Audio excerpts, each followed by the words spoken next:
মাত্র বাসা থেকে বের হইলাম, আর এখন আমি চলে যাচ্ছি হচ্ছে এয়ারপোর্টের দিকে। বেশি কিছু নেই নেই সাথে, এই একটা ব্যাগ আর এই একটা ব্যাগ। আর আশা করি খুব তাড়াতাড়ি চলে যাব। একটার মধ্যে যাওয়ার কথা ছিল ইমিগ্রেশনে, বাট অলরেডি 12:30টার উপরে বাজে। সো আই হোপ ইনশাআল্লাহ চলে যাব টাইম মতো। ফাইনালি এয়ারপোর্টে চলে আসছি আফটার এ লং হ্যাসেল। বাহ, এখন হচ্ছে শুধু ইমিগ্রেশনটা চেক করা বাকি। ইমিগ্রেশন ক্লিয়ার হয়ে গেলে ইনশাআল্লাহ আমরা ফ্লাইট ধরতে পারবো। এখন অনেক টাইম আছে আমার, জানি না ইমিগ্রেশনে কি হবে, first time. So let's see. আমাকে হচ্ছে 1 থেকে 6 যে কোনো একটা টার্মিনাল গেটের ভিতরে ঢুকতে হবে, বাট প্রবলেম হচ্ছে প্রত্যেকটা গেটের সামনে মানে হিউজ পরিমাণের জ্যাম। তো খুঁজতেছি কোনটা দিয়ে হচ্ছে ইজিলি ঢুকা যায়। একে তো ঢুকাই যাবে না।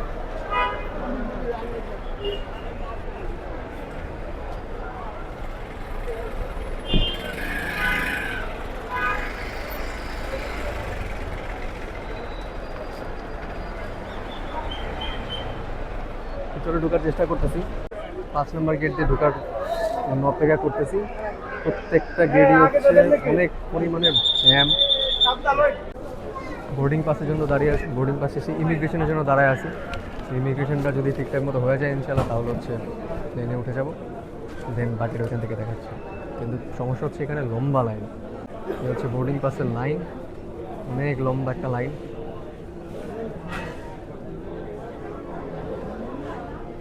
প্রচুর লম্বা লাইন এখানে। লাইনগুলো ক্রস করলে ইমিগ্রেশন শেষ হলে like first time travel is a big hassle. অনেকক্ষণ দাঁড়ানোর পরে ফাইনালি হচ্ছে অনেক ঝামেলার পরে ফাইনালি বোর্ডিং পেলাম। ভাই গানি প্লেনিকে বলতেছি, যারা হচ্ছে আমার মতো নতুন ফ্লাইট ফার্স্ট টাইম ট্রাভেল করছেন তাদেরকে আমি এতটুকুই মানে কিছু সাজেশন দেওয়ার মধ্যে দিব যে যদি আপনারা হিমালয়ান ট্রাভেলসে যান আমার মতো, তাহলে আপনারা আসবেন হচ্ছে রো ইতে। কারণ রো ই হচ্ছে হিমালয়ান ট্রাভেলসের। আর দেন হচ্ছে এখান থেকে বের হয়ে অবশ্যই যদি আপনার ট্যুর স্পন্সর আপনার বাবা বা মা হয়, তাহলে অবশ্যই বাবার অফিসে যদি চাকরি করে তাহলে চাকরির আইডি কার্ডটা মাস্ট নিয়ে আসবেন। আর যদি সে ব্যবসা করে তাহলে অবশ্যই ট্রেড লাইসেন্স বা টিন এরকম কিছু একটা নিয়ে আসবেন, যেটাতে আমি হ্যাসেল খাচ্ছি। মানে আমাকে বলা হয়েছিল, বাট আমি বুঝি না যে কোন আইডি কার্ডের কথা বলা হয়েছে। ফাইনালি আমি চলে আসছি এইভাবেই। এখন মেবি আমি জানি না কী হতে পারে, আশা করি স্মুথ হবে। ফাইনালি সকল চেকিং শেষ এবং আমি এখানে বসে আছি। একটু করে ফ্লাইট ছাড়বে 4:30টায়। 4টার দিকে ছাড়ার কথা ছিল, বাট আনফর্চুনেটলি এটা 4:30টায় ছাড়বে। কিন্তু এখন আমি সব ধরনের চেকিং শেষ করার পরে ফাইনালি এখন প্লেনের জন্য অপেক্ষা করছি। আর প্লেন ছাড়বে হচ্ছে 4:30টায় হিমালয়ান এয়ারওয়েজে। তো ভাই, এত সাফারিং চেকিং আমি কোনোদিন জানতাম না, ফার্স্ট টাইম আসছি। আর সবথেকে ইন্টারেস্টিং ব্যাপার হচ্ছে এই ভাই, ফ্রেশ পাসপোর্ট দেখার পর আমাকে ইমিগ্রেশনে 1 ঘন্টার মতো বসায় রাখছে এবং বলতেছে যে হচ্ছে ফার্স্ট টাইম ট্রাভেল কিনা। বললাম হ্যাঁ। এবার জিজ্ঞেস করলো যে কেন যাচ্ছেন, নেপালি কেন যাবেন, অন্য কোথাও কেন যাবেন না। তো তাদেরকে অনেক কিছু বোঝানোর পরে দেন ফাইনালি হচ্ছে তারা কনভিন্স হয়, দেন আমাকে হচ্ছে ছাড়ে এখান থেকে। আর আমার সিট মেবি সবার পিছিয়ে পড়ছে, চেষ্টা করবো হচ্ছে উইন্ডো সিট পাওয়ার, বাট নট শিওর। দেখছি কী হয়। এখন আমি হচ্ছে এখানে বসে আছি। এখান থেকে একটু পরে 4:30টার দিকে আমার ফ্লাইট ছাড়বে। এখন তারপরে এখান থেকে নেপালের উদ্দেশ্যে রওনা দেওয়া হবে। হচ্ছে আমার পাসপোর্ট আর বোর্ডিং পাস। এখন waiting for the flight. Finally সব শেষ করার পরে এখন আমরা যাচ্ছি হচ্ছে প্লেনের দিকে। আমরা বেসিক্যালি বাসের দিকে যাচ্ছি, ওইখান থেকে আমরা ডিরেক্ট ফ্লাইটে উঠবো।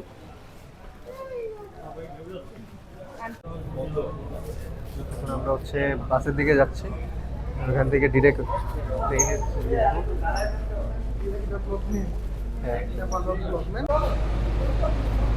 এখন হচ্ছে আমরা বাসের দিকে যাচ্ছি, বাসে উঠবো, থেকে আমরা ডাইরেক্ট চলে যাবো প্লেনে।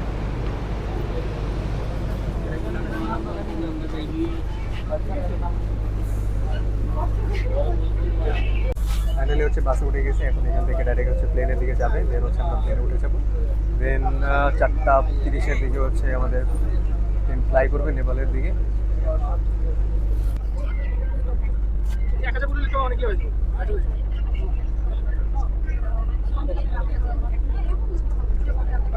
আচ্ছা, এখন তো আমি নাই কোনো কাজ হবে না, ঠিক আছে? এটা বলুন না, আমি এখন কোনটা? আচ্ছা আমি ভাই আমি এক অবস্থা, ঠিক আছে? ইয়া হ্যালো,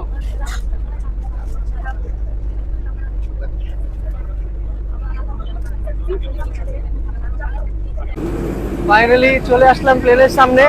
এখন হচ্ছে আমরা প্লেনে উঠবো। এ হচ্ছে আমাদের প্লেন। আর আমরা অনেকেই যাচ্ছি নেপালে। এখন হচ্ছে প্লেনের দিকে উঠছি।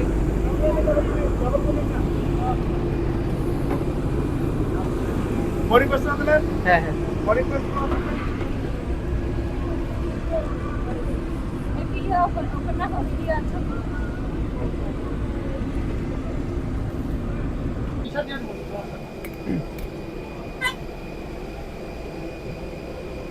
ফাইনালি আমরা হচ্ছে প্লেনের ভিতরে যাচ্ছি। আর এই হচ্ছে প্লেনের ভিতরে এনভায়রনমেন্ট।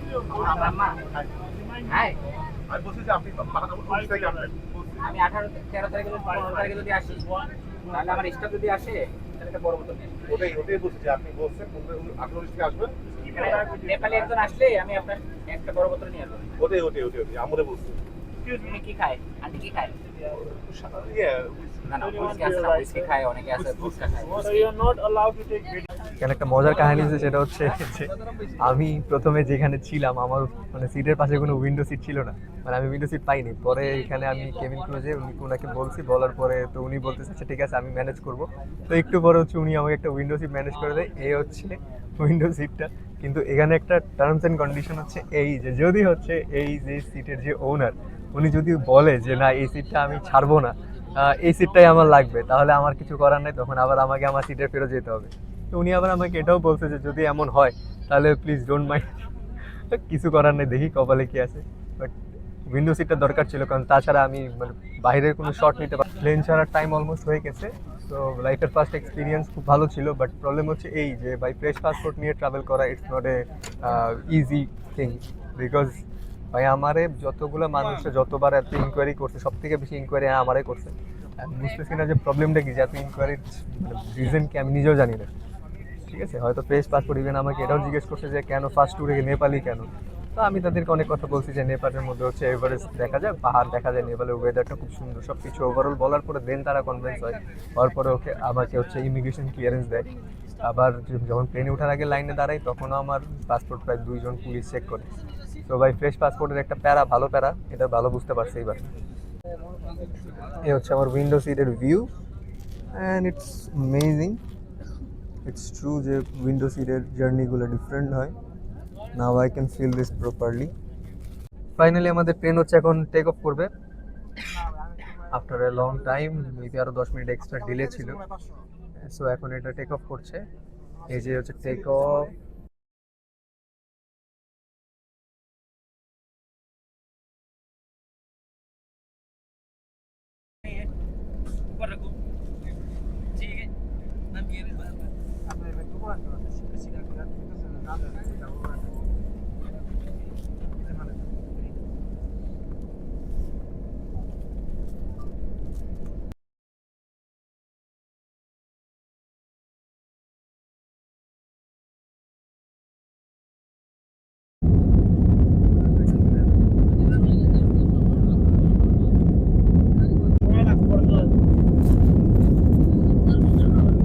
ফাইনালি আমরা হচ্ছে টেক অফ করে ফেলছে। এখন আমরা প্রায় মাঝের কাছে এবং নিচ থেকে অ্যামেজিং ভিউজ দেখা যাচ্ছে। সমস্যা হচ্ছে প্রপার দেখা যাচ্ছে না, কারণ নিচে প্রচুর কুয়াশা। কুয়াশা না হলে সিনারিটা আরো বেশি ক্লিয়ার হতো, কিন্তু নিচে এত কুয়াশা যে মানে কিছু দেখা পসিবল না। এই যে নিচে কুয়াশার কারণে কিছুই দেখা যাচ্ছে না। কুয়াশা না হইলে আই থিঙ্ক আরো বেশি সুন্দর কিছু ভিউজ দেখতে পারতাম। নিচে দেখা যাচ্ছে হালকা হালকা ঢাকা শহর ভালোভাবেই দেখা যাচ্ছে, কিন্তু সমস্যা হচ্ছে প্রপার না, কারণ এত কুয়াশা বলার বাইরে। Amazing view. আমি ওয়েট করে আছি হচ্ছে কখন হিমালয়ের উপর দিয়ে যাবে এবং হিমালয়টাকে আমি ক্যাপচার করবো। এর উপরে আছি, নিচের সিনটা খুবই সুন্দর, মানে আমার জীবনে দেখা সবচেয়ে সুন্দর সিনগুলোর মধ্যে one of the best scene হচ্ছে এইটা। মানে আমি কোনোদিন এক্সপেক্ট করিনি যে উপরে এত সুন্দর সিন হবে। এই যে এখন আমার চেহারাতে লাইট বাড়তেছে বিকজ অফ ওইখানে সূর্যের আলো প্রচুর তীব্র। ঠিক আছে, একটু পরে আবার এটা কমেও যাবে। মানে এত লাইট, অ্যামেজিং সিন, অ্যামেজিং।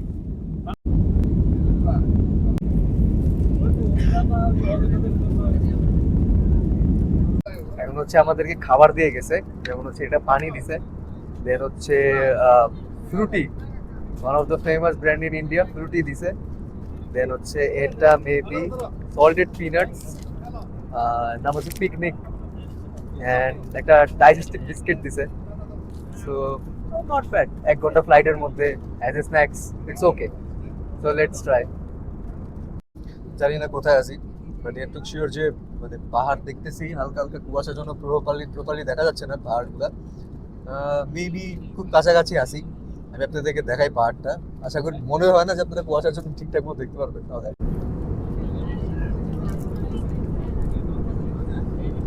এত কুয়াশা দেখাও যাচ্ছে না পাহাড়গুলো, ওই যে নিচে আছে এই সাইডে, বাট প্রপারলি দেখা যাচ্ছে না কুয়াশার কারণে। আই থিঙ্ক কাছাকাছি আছি, বাট এক্স্যাক্ট কই আছি এটা বুঝতে পারতেছি না, কোনো টিভি নাই, কোথাও কোনো কিছু দেখতে পারতেছি না। বাট যতটুকু বুঝতেছি আন্দাজ করে যে আমরা খুব কাছাকাছি আছি, আর বেশিক্ষণ লাগবে না ইনশাআল্লাহ। আর নিচে কুয়াশার কারণে কিছু দেখতেছি না, নিচে অবশ্যই পাহাড় দেখা যাচ্ছে কিন্তু প্রপারলি দেখতে পারতেছি না। আর এখন মানে কিছুই করার নাই, সো জাস্ট প্লেনের খাওয়া দাওয়ার এনজয় করতেছি এতটুকু। ওই যে দূরে দেখা যাচ্ছে পাহাড়, কুয়াশার কারণে প্রপারলি দেখতে পাচ্ছি না। জাস্ট কুয়াশা না থাকলে এইটা সব থেকে সুন্দর একটা ভিউ হতে পারতো, আমি আপনাদেরকে প্রপারলি দেখাতে পারছি না কুয়াশার কারণে।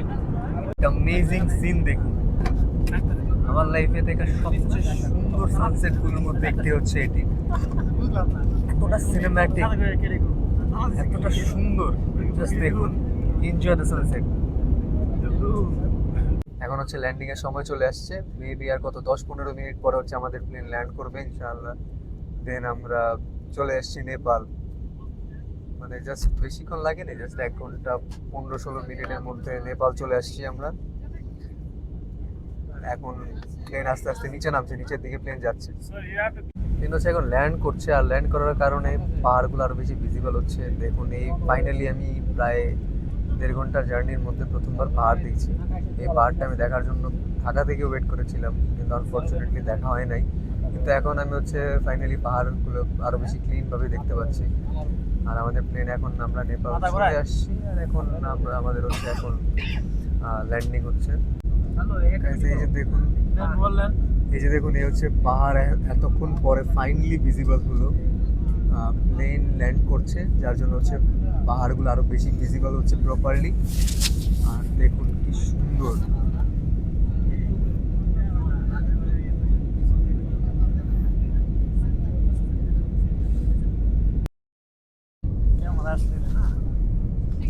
ফাইনালি আমরা নেপালে পৌঁছে গেছি।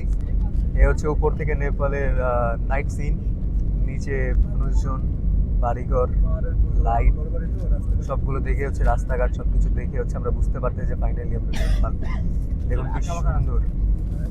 কাঠমান্ডুতে চলে আসলাম, এ হচ্ছে নেপালের কাঠমান্ডুর এয়ারপোর্ট।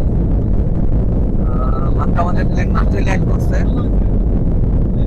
কিছুক্ষণের মধ্যে হচ্ছে আমরা প্লেন থেকে বের হব। Welcome to Nepal, and finally আমরা নেপাল এয়ারপোর্টে চলে আসছি। অ্যামেজিং, সুন্দর অ্যাভারেজ একটা এয়ারপোর্ট। এখানে একটা গৌতম বুদ্ধের মেবি মূর্তি আছে। আর লুক, এই সঞ্জয় দত্ত, এখানে সঞ্জয় দত্ত আছে, এখানে সেও নেপালে ঘুরতে আসছে। ফাইনালি নেপাল ইমিগ্রেশন ক্রস করে ফেলছি। সমস্যা হচ্ছে এখানে যদি কারোর এক ধরনের একটা ফর্ম থাকে, সেটা হচ্ছে অনারেবল ভিসার আগে ফিল আপ করে নিয়ে আসতে হয়। ওটা যদি কারোর না থাকে তাহলে তার এই জায়গায় এসে ওটা আগে ফিল আপ করতে হবে, দেন হচ্ছে সে ইমিগ্রেশন থেকে বেরোতে পারবে। যদিও এটা আমার কাছে ছিল, বাট লম্বা লাইন ছিল। বাট সাডেনলি হচ্ছে সঞ্জয় দত্ত চলে আসছে এয়ারপোর্টে। সো সঞ্জয় দত্তকে দেখার চক্করে সবাই হচ্ছে মানে ইমিগ্রেশনের সবার কাজ ফেলে দিয়ে চলে গেছে। সো ওই সুযোগে আলহামদুলিল্লাহ সব ক্লিয়ার করে বেরোলাম। $100 হচ্ছে ভাঙাইছিলাম, ভাঙানোর পরে আমি প্রায় 14,000 নেপালি রুপি পাই। এখন আমি এখানে এয়ারপোর্টের নিচে ওয়েট করতেছি যে আমার সাথে যারা আছে গ্রুপ ট্যুরে তারা কখন আসবে। তারা আসলে দেন হচ্ছে আমি আমাদের যে গ্রুপ ট্যুরের যে কার তারা প্রোভাইড করবে, সেই গাড়ি দিয়ে হচ্ছে আমরা হোটেলের দিকে রওনা দিব। ফাইনালি এখন হচ্ছে আমরা নেপাল এয়ারপোর্ট থেকে বাইরে বেরোবো। বাইরে আমাদের ট্যাক্সি আছে, রিজার্ভ ট্যাক্সি, তো সেটা দিয়ে হচ্ছে আমরা এরপরে হোটেলের দিকে যাত্রা শুরু করব। সো সবই দেখাবো, হোটেল ট্যুর দেখাবো, সবই দেখাবো ইনশাআল্লাহ। এবং লাঞ্চ এবং ডিনার আমার বাইরে গিয়ে করতে হবে নেপালে। তো তো ট্রাই করবো লোকাল ফুড ট্রাই করার, ট্রেডিশনাল ফুড অবশ্যই। লেটস সি কি হয়। নেপাল আর বাংলাদেশের ওয়েদারের মধ্যে কোনো তফাৎ নেই। বাংলাদেশে যদি 13-14 চলে, এখানে নেপালে আজকে ওয়েদার চলতেছে হচ্ছে 14°C। সো আহামরি কোনো ঠান্ডা না, সহ্য করা যায়, ঠান্ডাটা ঠিকঠাকই আছে, অ্যাফোর্ডেবল ঠান্ডা। এবং এয়ারপোর্টটাকে আমি দেখাচ্ছি। হ্যাঁ, এ হচ্ছে নেপাল এয়ারপোর্ট। কোয়াইট অ্যামেজিং ভাই, আমি আশা করিনি যে নেপাল এয়ারপোর্ট এতটা সুন্দর হবে, আসলেই সুন্দর। এখন আমরা নিচের দিকে যাচ্ছি, বাইরের দিকে।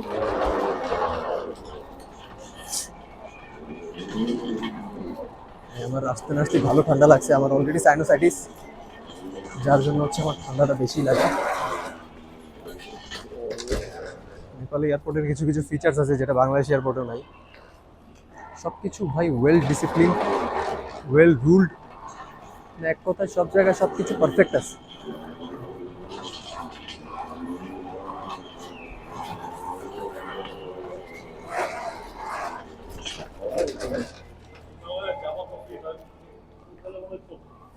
এখন আমরা হচ্ছে ট্যাক্সি যেদিকে আছে আমাদের ট্যাক্সি, আমরা ওইদিকে যাচ্ছি। একটু পরে আবারও ডিনার করতে বেরোতে হবে, বিকজ লাঞ্চ মিস ছিল। লাঞ্চ যা খাওয়া হয়েছে এটা আহামরি কোনো খাওয়া দাওয়া ছিল না। সো অবশ্যই আজকে ট্রাই করবো যে ডিনার থেকেই নেপালি যত লোকাল ট্রেডিশনাল ফুড আছে সেটা ট্রাই করার, দেখা যাক কি হয়। আর নাইট লাইফে আমার ফোনের কোয়ালিটি একটু হয়তো ডাউন হয়, বাট স্টিল গুড, কারণ লাইটিং কন্ডিশন অনেক কিছু ম্যাটার করে। হ্যালো, हम ब्लॉगर। नो नो नो, हम लोगों का गाड़ी है, कोई बात नहीं। গাড়ি হায়ার করার জন্য এই হচ্ছে আমাদের গাড়ি, আর এখন আমরা এই গাড়িতে করে আমরা আমাদের হোটেল দিকে পৌঁছাবো। এই হচ্ছে আমাদের গাড়ি, আর এই গাড়িতে উঠেই এখন আমরা হোটেলের দিকে রওনা হব। সো একটু পরে আমি আপনাদেরকে ইনশাআল্লাহ হোটেল ট্যুর দিতে পারবো। এখন আমরা এয়ারপোর্ট ছেড়ে হোটেলের দিকে যাচ্ছি, আর হোটেলে যেতে 10-15 মিনিটের বেশি লাগার কথা না।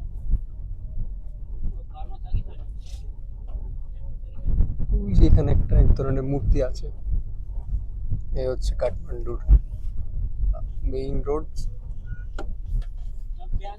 It's almost look like Bangladesh. বাংলাদেশের কাঠমান্ডুর মধ্যে আমি এখনো কোনো তফাৎ খুঁজে পাই নাই।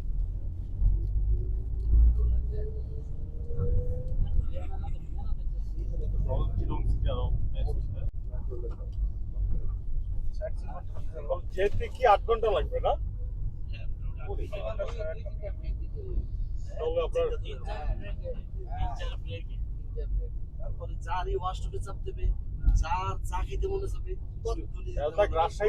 রাজশাহী টু চিটং জার্নিটা অনেক কম।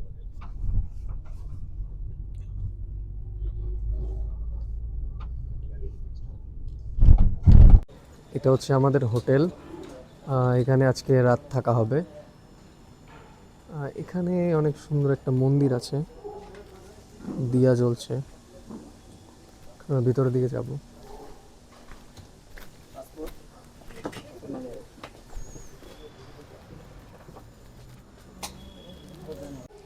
উপরে একটা মূর্তি আছে, অ্যামেজিং।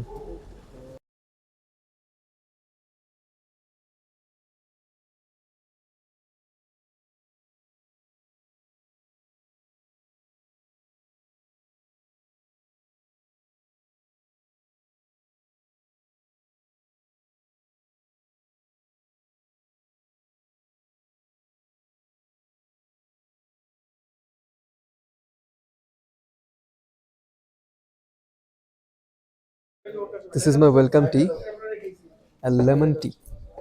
যদি এটা দরকার ছিল, বিকজ এত বড় একটা লং জার্নির পরে আসলে একটা লেমন টি দরকার ছিল, because I am already very tired. This is my room. এখানে 2টা বেড আছে, একটা বড় একটা ছোট, আর এই হচ্ছে ওয়াশরুম।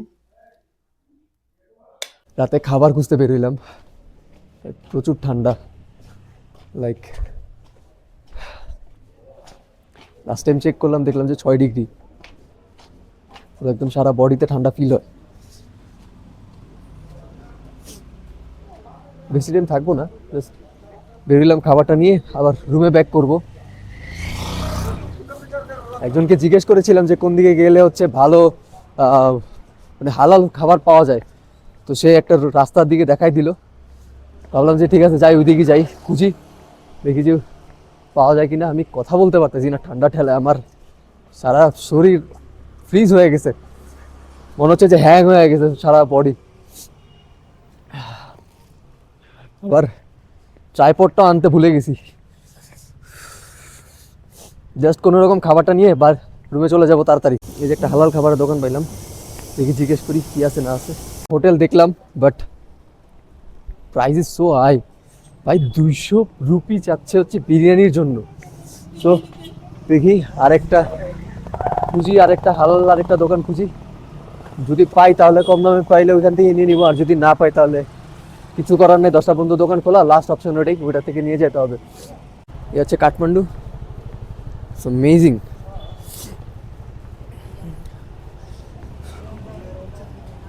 ভাই এটা বাংলাদেশের মতোই, শুধু কিছু কিছু জিনিস আছে যেটা হচ্ছে একটু ডিফারেন্ট বাংলাদেশ থেকে।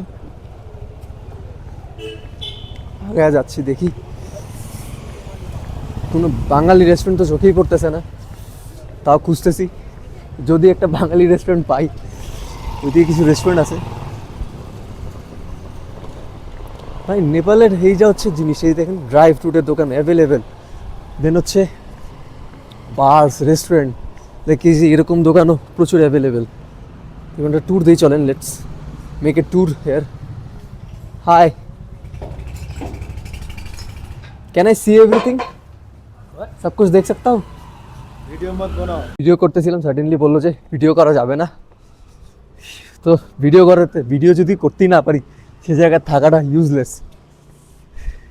এই যেমন পিছে এরকম দোকানের অভাব নেই ভাই, এই জায়গার দাম কম, বাট একটা ম্যাটার হচ্ছে এই যে খাবারের দাম অনেক বেশি। আর মানে সিম্পল খাবারের দাম সবচেয়ে বেশি, অন্যান্য খাবারের দাম এত বেশি না যতটা সিম্পল খাবারের দাম চাই। লাইক ইটস হিউজ সিম্পল খাবারের দাম। প্রচুর ঠান্ডা ভাই, প্রচুর ঠান্ডা। ইভেন ওয়েদার চেক করলাম যে রাত্রে ঠান্ডা আরও নামে, টেম্পারেচার নাকি আরও কমে, লাইক 4 ডিগ্রি 3 ডিগ্রি হওয়ার একটা চান্স আছে। আর যতটুকু অবস্থা বুঝতেছি, মনে তো হয় না যে পাবো কোনো কিছু এখন হালাল টাইপের। মানে হালাল দোকান খুঁজে পাওয়া খুব টাফ এই জায়গায়। দোকানপাট সব বন্ধ হয়ে যাচ্ছে, 10টা বাজছে। দেখি যদি না পাই ওইখান থেকে নিয়ে যেতে হবে ভাই, আজকে খবর আছে আজকে। কাঠমান্ডুর একটা স্পেশাল ব্যাপার হচ্ছে এই যে এখানে রেস্টুরেন্টস আর বারের কোনো কমতি নাই। মানে রাস্তার প্রত্যেকটা কোনায় কোনায় বার এবং রেস্টুরেন্ট অ্যাভেলেবেল। কিন্তু সেখানে সবচেয়ে বড় সমস্যা হচ্ছে এই যে মানে হালাল খাবারটা খুঁজে পাওয়াটা খুব টাফ। যদি একজন দেখাই দিছে যে কোন দিকে গেলে হচ্ছে আমি হালাল খাবার পেতে পারি, সো ওই দিকে যাচ্ছি এবং পেয়ে গেছি। এটা হালাল খাবার দোকান পাইলাম। উপরে একটা দোকান দেখাইলো, মানে রেস্টুরেন্ট টাইপের। আমি দেখি নাই উপরে, জিজ্ঞেস করলাম যে হালাল টাইপের কোনো খাবারের দোকান আছে কিনা, তো বললো যে উপরে দেখো। উপরে দেখলাম যে আসলে আছে। ইটস টু মাচ এক্সপেন্সিভ ভাই। ওই জায়গায় আমি বিরিয়ানি পাচ্ছিলাম হচ্ছে 220 টাকাতে, প্রায় অনেকটা। এই যেখানে ডিম থাকতো, মাংস থাকতো, এভরিথিং থাকতো, বাট এখানে হচ্ছে হাফ বিরিয়ানির দাম চাচ্ছে হচ্ছে 700 রুপি। ভাই বুঝতেছি না, মাথাটা তো নষ্ট হয়ে যাচ্ছে আমার। দেখি সামনে আর পাওয়া যায় কিনা। सामने कोई हलाल शॉप है? सामने कोई हलाल खाने का शॉप, इसको छोड़कर? हाँ हाँ,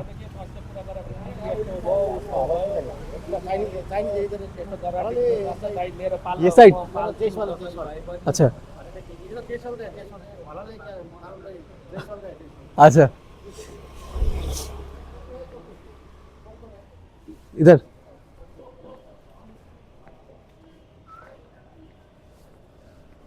ভাই কি বললো বুঝি নাই, নেপালি ভাষায় বলছে। যাই হোক, আমি এখান থেকে হচ্ছে খাবার নিয়ে রুমে চলে যাব। আর এই ছিল হচ্ছে আমার ঢাকা থেকে নেপাল আসার প্রথম ব্লগ। আর এই ব্লগটি যদি ভালো লাগে অবশ্যই আমার চ্যানেলে লাইক কমেন্ট এন্ড সাবস্ক্রাইব করবেন। আর রিয়েল টাইম আমি কই আছি এটা দেখার জন্য ইনস্টাগ্রামে অবশ্যই ফলো করবেন। ইনস্টাগ্রামে আমার চ্যানেল হচ্ছে hasifkoi.official। So like comment share subscribe করুন, আমার সাথেই থাকুন। অ্যান্ড ইনশাআল্লাহ নেক্সট দিন আমরা কালকে যাব হচ্ছে ইনশাআল্লাহ পোখরা। সো আমি আপনাদেরকে সাথে নিয়ে যাব। সো এই পর্যন্তই, কথা বলতে পারতেছি না, প্রচুর ঠান্ডা। Good bye.